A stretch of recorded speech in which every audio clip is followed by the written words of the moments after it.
Тест пилотот Алекс Крол е подготвен за полетување од пистата Мохави. Mojave Tower Lightning 1 ready for hydrogen. Universal Hydrogen е компанија со седиште во Калифорнија, која авионите со млазно гориво ги префрла да работат на водород.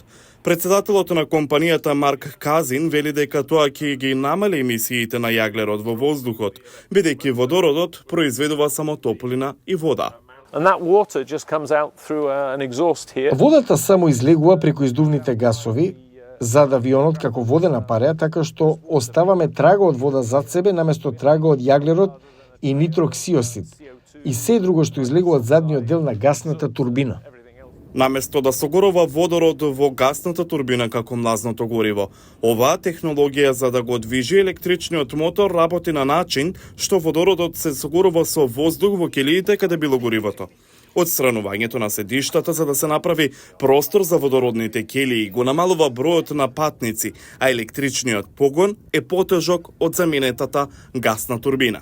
Според инженерот Лорис Глиден, има начин како да се надомести тоа.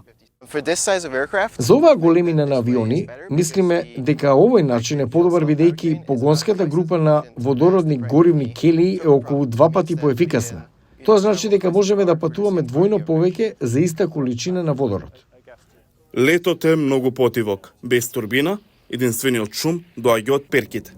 Компанијата работи на тоа да има водородни авиони во комерцијалните летови до 2026 година, кои имаат рути долги до 3 часа.